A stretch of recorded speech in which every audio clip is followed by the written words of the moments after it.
가난한 사람과 부자의 휴가 방법이 다르다. 가난한 사람과 부자의 휴가 방법이 다르다라는 제목으로 하나님 말씀 증거하도록 하겠습니다. 오늘은 모세의 개인적인 간청 얘기입니다. 그러니까 가나안 땅에 들어가게 해 주십시오. 이렇게 하나님 앞에 마지막 간청을 했는데 안 된다라고 했다는 것입니다. 그런데 그 말씀에 대해서 순종했다. 그러니까 핵심은 순종이죠. 그러니까 오늘 내용이 이겁니다. 23절부터 보니까 강구했어요. 내가 가나안에 들어가기를 원합니다. 25절 보니까 구하옵나니 보게 하옵소서. 그런데 하나님께서 26절 이게 핵심이죠. 그만해도 족하니 이 일로 다시 내게 말하지 말라. 더는 말하지 말아라. 이게 핵심이라는 거예요. 아마도 모세에게 있어서 이런 마음이 있었던 것 같습니다. 시작했으니까 마치기를 원합니다. 그래서 우리 여러분 인생 가운데 내가 시작했으니까 마칠 수 있다라고 믿는 것도 그것도 약간은 좀 맹신입니다. 하나님이 일하시는 거거든요. 내가 시작했다고 생각하니까 내가 마친다고 생각하는 거죠. 자기중심적인 사람은 마치는 걸 원해요. 근데 그런 사람일수록 하나님께서 한 사람에게 다 안 맡기더라고요. 어떤 때는 시작만 해도 됩니다. 마치는 거는 다른 사람을 통해서도 얼마든지 마칠 수 있다라는 것입니다. 왜 모세를 가나안에 못 들어가게 했죠? 뭐 표면적인 이유는 민수기 20장에 나오죠. 물 달라고 막판에 물 달라고 그랬는데 이제 화가 난 거죠. 이게 40년 지나고 난 다음에 아직도 불순종하느냐. 그래서 백성에 대해 화가 나가지고 하나님께서 이렇게 바위를 가리키기만 하라 그랬는데 들고 내리쳤죠. 그랬더니 하나님께서 말씀하시기를 너희가 나를 믿지 않았다. 모세 너 나 안 믿었다. 민수기 20장 12절 보니까 그게 첫 번째고, 두 번째는 내 거룩함을 나타내지 않았다. 그래서 못 들어갔다. 뭐 이렇게 표면적인 이유입니다. 참 냉정한 하나님 같이 보이기도 하죠. 사실은 모세는 그렇게 큰 잘못이 자주 있지 않았어요. 그냥 40년 동안 계속 순종했던 모습이 있는데 왜 이런 일이 있었을까? 이 정도 때문에 그랬을까? 그래서 이제 해석들이 많아요. 이제 대표적인 해석 중에 하나가 이런 거죠. 모세로 대변되는 율법의 불완전성을 보여주기 위해서 그랬다. 그러니까 율법 가지고는 가나안 못 들어간다. 그래서 여호수아가 이름이 그게 예수님하고 똑같은 이름이거든요. 여호수아, 예수 다 똑같은 이름이에요. 그래서 여호수아로 상징되는 예수님을 통해서 은혜와 믿음으로 들어간다. 근거 기준이 갈라디아 2장 3장 24절 보면은 이같이 율법이 우리를 그리스도께로 인도하는 초등교사가 되어, 옛날에는 몽학 선생 그랬죠. 그러니까 율법이 가까이까지 가게 만든다는 거예요. 그러니까 초등교사, 몽학 선생이 돼서 가까이 가기까지는 만들지만 믿음으로 말미암아 의롭다함을 얻게 되었다. 결국은 가나안에 들어가는 이 구원의 역사죠. 거기는 믿음으로 상징되는 여호수아, 예수님 은혜로 들어가는 것이다. 이렇게 해석하는 사람들도 있습니다. 근데 그것도 뭐 괜찮은 해석이라고 생각해요. 그러나 뭐 이거 반드시 따라야 될 것들은 아니고. 근데 해석이 중요한 게 아니라 뭐든 중요한 게 뭐예요? 하나님이 결정했다는 거 아니에요. 하나님이 결정한 거는 좋은 겁니다. 그래서 모세는 뭐라고 해석을 하든 간에 하나님 명령에 대해서 순종했다라는 것입니다. 성경을 보면요, 하나님 앞에 가장 크게 쓰임 받았던 사람의 특징이 뭐냐 하면 좋은 거에 대해서 순종했다, 그것만 나오는 게 아니에요. 하지 말라는 거에 대해서 안 했다, 이 순종이 있었다라는 것을 다 강조하고 있습니다. 대표적인 사람이 모세가 그랬고, 신약에 보면 바울이 그랬고, 또 다윗이 그랬고, 다 성경의 가장 중요한 3대 인물 중에 하나 아닙니까? 근데 전부 다 공통점이 뭐예요? 하지 말라는 거 안 했다라는 거예요. 다윗은 성전 짓고 싶었죠. 지을 능력도 있었고. 근데 하지 마 그랬더니 안 하잖아요. 이게 순종으로 가장 중요한 거예요. 그리고 사도 바울도 마찬가지 아닙니까? 사도 바울도 뭐 딴 게 육체에 가시가 있었잖아요. 근데 그거 옮기게 해달라고 이렇게 간구했을 때 3번이나 간구했다 그러지 않습니까? 3번이나. 그런데 내 은혜가 내게 족하다. 그러면서 그냥 있었더니 기뻐했다는 얘기 아닙니까? 그리고 이렇게 얘기하잖아요.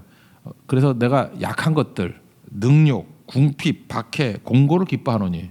이게 무슨 얘기예요? 여기 말하는 지금 약한 것들, 능욕, 궁핍, 박해, 공고가 사라지지 않았다는 거죠. 그거 기뻐했다 그러니까 그게 그대로 있음에도 불구하고 내가 기뻐하고 감사했대요. 왜? 약할 그때 내가 강하기 때문에. 조건 바뀌지 않았어요. 그래서 오늘 이 본문에서 첫 번째 메시지는 이거예요. 지나치게 조건 놓고 기도하지 말라는 거예요. 우리 기도의 대부분이 어떤 사람은 기도를 많이 하는 것 같이 보이는데 그리 생산적인 기도가 아닐 때가 있어요. 왜냐하면 맨날 조건만 놓고 기도하거든요. 바울 같으면은 육체의 가시 없애주세요, 없애주세요. 그거 갖고 평생 기도한다고요. 근데 3번이라는 건 뭐냐 하면 좀 적당히 하라는 거예요. 적당히. 여기서 모세에 대해서도 더는 구하지 말라, 더는 말하지 말라 이렇게 말했던 이유가 뭐예요? 적정선이거든요.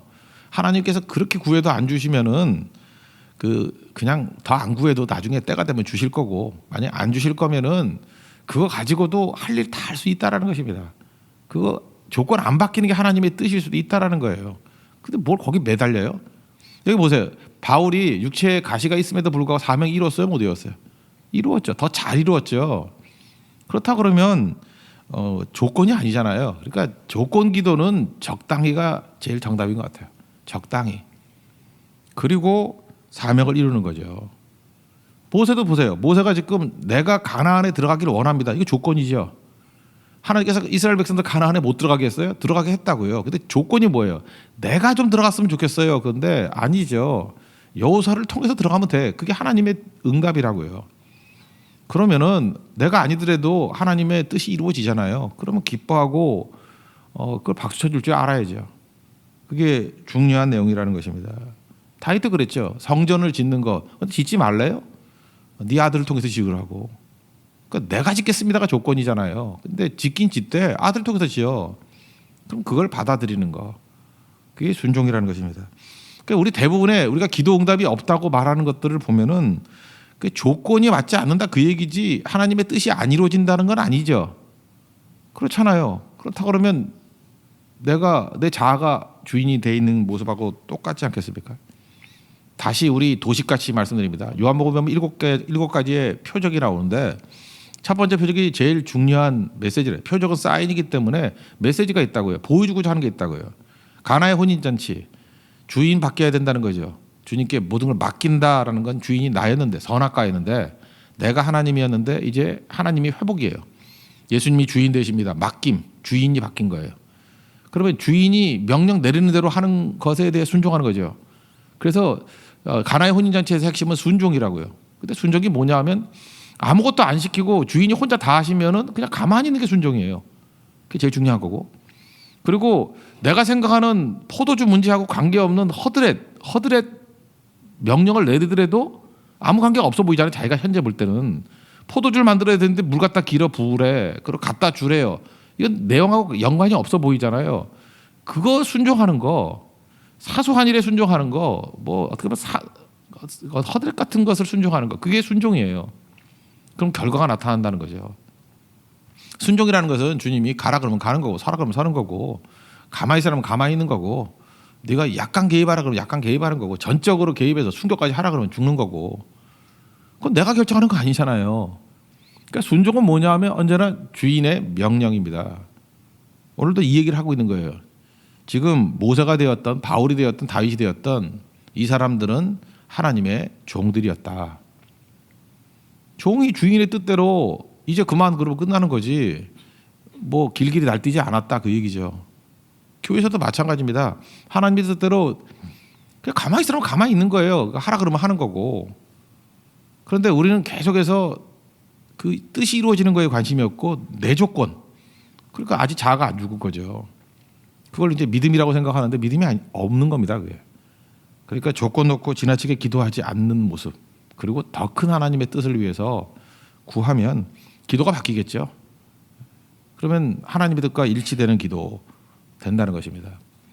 예수님도 조건 놓고 기도했잖아요. 웬만하면 이 잔을 내게서 옮기시옵소서. 겟세마네 동산의 기도가 뭐예요? 그러나 내 뜻대로 마옵시고 아버지 뜻대로 되기를 원합니다. 하나님의 뜻이 이루어졌죠. 십자가 지고 구원하는 거 다 이루어졌잖아요. 근데 예수님 그 당시에 예수님의 뜻하고는 뭐 다를 수 있죠. 그래서 오늘 핵심입니다. 지나친 조건을 놓고 지나친 기도는 하지 말라는 거예요. 조건이 아니라 기도의 초점이 뜻으로 바뀌어야 된다는 것입니다. 그리고 두 번째 내용은 그렇게 순종했지 않습니까? 순종의 힘과 순종의 결과가 더 좋다라는 거예요. 그게 내용이죠. 오늘 27절 보니까 비스가 산 꼭대기에 올라가서 야 쳐다만 봐. 동서나무 봐라. 하나님의 배려죠. 그렇지만 너 요단은 못 건너가. 그렇지만 뜻이 다 이루어질 거야. 뭐 이런 거죠. 하나님께서 우리를 부르실 때 모세같이 출애굽하고 광야까지 가는 일을 맡길 수 있어요. 그럼 그거 충성하면 되는 거고 여호수아에게는 정복과 분배, 땅 분배 이걸 맡기셨어요. 다 다른 거죠. 근데 내가 다 하려 그러면 안 되는 거죠. 그러니까 순종하면 결과적으로 모세도 훌륭해졌잖아요. 여호수아도 훌륭해지고. 그러니까 하나님께서 맡기신 일 열심히 하면 된다는 것입니다. 당신 자기가 몰라요. 모세도 더 했으면 좋겠다라고 생각하지만 거기까지가 모세에게 최고로 좋은 거였다고요. 오늘 제목이 이런 거죠. 부자와 가난한 사람의 휴가 방법이 다르다. 이거는 본능과 말씀 순종, 그걸 한번 대비를 해보려고 제가 예를 든 거예요. 가난한 사람이라는 것은 뭐 절대 가난한 얘기가 아니라 상대적인 겁니다. 그냥 소수, 그냥 부자 빼놓고 다 가난한 자라고 칩시다. 그러면 이제 보통 사람들, 가난한 사람들은 휴가를 가라 그러면요, 대개 그냥 해변 생각하고 수영이나 하고 아무도 없는 데서 책 읽고 지내는 거 이렇게 생각을 해요. 그걸 휴가예요. 대부분 가족 휴가 그러면 다 그러고 가잖아요. 그러니까 일에 찌들린 거예요. 인간관계에 찌들려 가지고 그냥 혼자 있고 싶다, 그런 휴가라고요. 근데 부자들, 미국 부자로 합시다. 막 돈 썩어지게 많은 사람들. 그 사람들 부자들은 어떻게 휴가를 가죠? 커다란 배, 요트를 빌려 가지고 사람들을 초청해요. 워낙 부자기 때문에 좋은 데인지 알고 오라면 또 다 와요. 그래서 배에 잔뜩 실어놓고 먼 바다로 나가요. 도망도 못 치게. 거기서 바다에 어디 가요? 그죠? 그래놓고 매일 같이 파티를 해. 매일같이 파티를 해요. 이거 부자의 휴가예요. 그러니까 부자는 휴가를 하지만 사람을 더 만나는 거예요. 더 많이 만나는 거예요. 그러니까 휴가지만 더 관계가 깊어지고 오히려 사업이 더 잘 되는 거야. 그죠? 가난한 사람들은 그러지 않아도 사람을 좀 더 만나야 되는데 그냥 우리끼리 하면서 이렇게 가다가 그냥 쉬다가 영혼이 고착화 돼 버리는 거죠. 그러니까 본능, 내가 어느 순간이든지 본능에 충실하면은 그냥 가난한 사람 되는 거예요. 근데 이거를 깨기 위해서는 어떻게 되죠? 이거보다 더 상위에 있는 메시지를 듣고 그냥 몸에는 안 땡기지만 순종을 해야 되겠죠. 그러면 넓어지겠죠.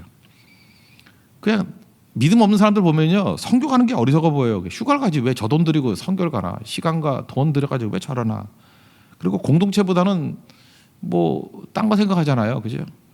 그런데 그러니까 계속해서 벌어지는 일이 뭐예요? 소모전이고, 뭐 돈은 돈대로 쓰고, 또 가족끼리 싸우면 갈라지기도 하고. 그러니까 얻을 게 하나도 없다는 것입니다. 그런데 내가 원해서 가는 건 아니잖아요. 근데 하나님께서 이렇게 원하시는 대로 휴가를 뭐 선교를 간다든지 예를 한번 든 거예요. 그러면 사람도 만나고 안 보이는 것도 보이고 사업의 길도 열리게 될 것이고, 내가 생각했던 거 아니거든요. 그래서 나도 모르게 부자같이 사는 거예요. 나도 모르게 부자같이 사는 거라고. 부자보다 더 많은 사람들이 모이잖아, 성교는. 그래서 부자 되겠죠. 그런 겁니다. 창세기 18장을 보면 어저께 그 신혼부부 그 신방 가서 했던 설교 본문인데, 그 기도 제목이 세 가지였어요. 이웃 잘 섬기게 해달라. 뭐 카페 하는 사람인데 카페 2호 좀 열게 해달라. 결혼 뭐 1년밖에 안 지났는데 하여튼 애가 타는가 봐. 그죠? 자녀 생기게 해달라. 이런 게 세 가지 기도 제목이었어요. 그래서 제가 본문을 잡은 게 창세기 18장입니다. 아브라함이 나그네 섬기는 얘기죠. 나그네 왔을 때. 잘 보세요. 지금 아브라함에게 있어서는 아들이 없어요. 자기도. 그러니까 네코가 적자예요. 그리고 모르는 사람이에요. 낯선 사람. 그거 뭐하러 섬깁니까? 그냥 모르는 척해도 돼요. 근데 말씀에 의거해서 모르는 사람 잘 섬기고 이웃을 베풀고 그래요. 이거 본능 아니에요. 이거 말씀에 대한 순종이지. 그러니까 하나님 섬기는 사람이니까 하나님이 하라 그러니까 그냥 믿고 하는 거예요. 이렇게 패턴이 바뀌어가지고. 그랬더니 내년 이맘쯤에 아들 생기리라. 자기 기도 제목 해결이 됐고, 그 다음에 더 넓어지고 더 축복 가운데 임하게 되잖아요. 그러니까 이렇게 살면 되는 거라고요. 근데 본능대로 살면 뭐 피곤하니까 잠이나 자자 그러고 밤에 치킨이나 먹자 그러면 먹다가 뻗고, 그 평생 가난뱅이에요, 그건. 그죠? 그냥 내가 몸이 원하는 대로. 근데 몸이 원하는 게 아니라 말씀이 원하는 대로 가면은 아브람 같이 살거든요. 그럼 잘 보세요. 여기 기도 제목이 뭐였다고? 이웃 섬기게. 이웃 섬기는 거잖아요. 뭐 2호점 카페 2호점이 아니라 200호도 더 나올 수 있어요. 이거대로 하면. 뭐 자녀가 생기게 해달라면서요. 나그네 대접하면 나그네가 줄 수 있는 최고의 선물을 주고 가거든요. 그게 천사였어요. 그게 예수님이었어요. 내년 이맘때문에 아들이 있게 될 것이다. 누누이 얘기했지만 내가 원하는 거 갖고 싶습니까? 하나님이 주시는 거 갖고 싶습니까? 내가 원하는 걸 가지면 부작용이 많은데 근심을 겸하여 주지 않아요. 하나님이 원하는 걸 받으면. 그러니까 이게 중요한 거죠. 그러니까 deep and wide 깊어지는 거죠. 내 본능대로 가면요 찰랑찰랑한 인생이에요. 왜? 내 욕망이라는 게 이게 얕거든요. 근데 말씀대로 순종하면 내가 왜 저걸 해야 되지 그러지만 깊이 들어가는 거예요. 넓게 가는 거예요. 그래서 강해지는 것입니다. 순종입니다. 그래서 이게 매번 설득하지 말고 그냥 하나님 말씀이라 순종 덮어놓고 순종하고 가면요 그냥 커지게 돼 있어요. 그리고 제가 여기서 말하는 가난 비단 돈만의 얘기가 아니에요. 모든 영역에서 가난뱅이 못 벗어나요. 근데 순종하면은 부유해집니다. 성경이 그 얘기 아니에요. 구약은 주로 물질 갖고 얘기를 많이 하고 신약은 영적인 얘기를 많이 하고 부유해지는 길은 순종 외에는 없다는 거예요. 많은 사람들이 죄로 인해서 이게 자율적인 걸 좋아한다고 생각하는데 그렇지 않습니다. 타성의 힘도 되게 중요해요. 인간은요 이게 별 생각 없으면 생각보다 그 순종 잘하게 하나님이 마누라 그게 남아 있어요 우리에게. 그래서 좀 이렇게 못된 게 마귀가 이렇게 장난칠 때만 자율 그러면서 불순종하지 그냥 가만 놔두면은 인간은 순종을 더 잘해요. 그거 어떻게 하느냐면요 이렇게 휴대폰 같은 거 신형 나오잖아요. 그러면 그 디폴트 옵션이라는 게 있죠. 디폴트 옵션이라는 게 뭐냐면 지정하지 않으면 자동으로 선택되는 거. 그러니까 휴대폰 사면은 이제 연세 드신 분일수록 액정의 배경화면 안 바뀌어요. 그죠? 그냥 거기서 회사에서 설정해 놓은 거 그대로 써. 물론 바꾸는 걸 모를 수도 있어요. 근데 알아도 귀찮아요. 그거 뭐 전화 걸면 되지 뭐 화면 바뀔 필요가 있냐. 벨소리도 그게 디폴트 옵션이 있거든요. 벨소리도 맨날 듣던 벨소리야. 그러다가 언제 바꾸죠? 헷갈려서. 너도 또 내 소리하고 똑같네. 그래서 이제 내 건지 알고 헷갈릴 때 좀 바꾸는 거예요. 그러지 않으면 디폴트 옵션 그대로 받아들여요. 그 다음에 뭐 수신 벨도 마찬가지죠. 이렇게 잘 모를 때. 우리 인간이 타성에 얼마나 순종을 잘하는지 이 디폴트 옵션 안 바꾸는 거 보면 금방 알아요. 뭐 가정에 이렇게 가정용 CCTV가 있다면서요. 근데 거기에 패스워드가 패스워드래. 패스워드가 패스워드래요. PASSWORD 이렇게. 근데 그거 안 바꾼대요. 그래서 해킹할 필요도 없대요. 그냥 아무 집이나 들어가가지고 패스워드 치면은 다 보인대 집이. 그러니까 사자마자 그 디폴트 옵션을 바꿔야 되잖아요. 근데 하다못해 패스워드도 안 바꿔요. 그 얘기는 인간들이 한심하다 그게 아니고 인간들은 생각보다 이 타성 이게 순종 잘하는 거예요. 근데 거기다가 괜히 누가 이렇게 한마디 던져가지고 너는 똑똑해 이러는 순간에 자기 딴에는 자율이라고 생각하지만 그때부터 불순종하는 거죠. 내가 결정한다. 그 선악과에 그게 너 하나님 같이 돼. 네가 다 결정할 수 있어. 네 인생은 네 거야. 그때부터 망할 놈의 인생이 되는 거예요. 그러니까 똑똑한 놈들이 되게 이게 망하는 이유가 나를 발견하는 거거든요. 내가 하는 게 낫다고 생각하니까. 그러니까 무너지는 거죠. 저는 좋은 교회의 특징은 이거라고 생각합니다. 좋은 교회는요. 여러분 성도들도 마찬가지예요. 여러분이 결정하는 게 별로 없어요. 그 디폴트 옵션이 좋은 교회예요. 여러분 새 교회 오자마자 디폴트 옵션이 있죠. 성교 쭉 나오고 뭐 예배 쭉 나오고 새벽기도 나오고. 되게 교회 왔다가 도망치는 사람들의 특징이 뭐냐면 이 디폴트 옵션이 싫은 거야. 이걸 자기 힘으로 바꾸자니 너무 힘들고. 그러니까 좋은 교회는 뭐예요? 하나님의 뜻대로 여러분 마찬가지. 이 삶을 디자인할 때 좋은 가정도 마찬가지예요. 왜 믿는 가정이 좋은 거예요? 믿는 가정은요 디폴트 옵션이 좋은 거예요. 태어나자마자 얘네들이 말씀으로 양육받고 순종하고 무조건 주일에는 교회 가야 되는 줄 알고 이번에도 간증했던 중학교 2학년 학생 보십시오. 그 부모님이 홍대 세교에 다 와가지고 자기 뭐 선택의 조건이 없었대잖아요. 그냥 무조건 성교 가자 그러면 가는 거니까. 가고 난 다음에 그 다음에 새로운 세계가 열리고 중학교 2학년이 보는 얘기가 아니잖아요. Deep and wide. 그 가정이 왜 명문 가정이라 그래요? 디폴트 옵션이 좋기 때문에 그래요. 그렇다 그러면 하나님 말씀은요. 말씀을 그대로 나한테 받아들인다는 건 뭐냐 하면은 이게 여러분들이 타락하지 않고 그냥 그대로 받아들인다면 하나님 말씀이 내 인생의 디폴트 옵션이 되는 거예요. 지정하지 않으면 자동으로 다 결정되는 거예요. 그럼 뭐 강력한 인생을 살겠죠. 신명기 내용이 뭔지 아십니까? 하나님 말씀이 네 이스라엘 백성들의 디폴트 옵션이 되게 하라예요. 그리고 백성들은 그 말씀에 순종하라. 우리가 굳이 말하면 이게 타성의 힘이에요. 타성도 힘이 있습니다. 그거 꼭 붙들고 잘 순종해 나갈 수 있는 믿음의 종 되기를 바랍니다. 두 번째 제목이 뭐라고요? 순종의 힘과 순종의 결과가 더 좋다라는 거예요. 디폴트 옵션이 더 좋다. 그 길 걸어가는 믿음의 종 되길 바랍니다. 그래서 오늘 우리 모세를 통해서 깨달을 수 있는 거, 지나치게 조건 놓고 기도하지 말라는 거예요. 하나님의 뜻과 목적을 놓고 기도해야 될 것입니다. 그리고 순종의 힘과 결과는 내 자율적인 결정보다 훨씬 낫습니다. 여러분의 이제 지도자가 되고 가장이 되고 리더가 돼 있지 않습니까? 리더의 능력이 뭔지 알아요? 말씀이 디폴트 옵션이 되게 만드는 것. 그게 능력이라는 것입니다. 우리 세교회가 말씀이 디폴트 옵션이 되어서 능력 있게 순종을 통해서 풍성한 열매를 거두는 거룩한 교회가 되기를 축원합니다. 자리에서 일어나겠습니다. 384장 찬송하겠습니다.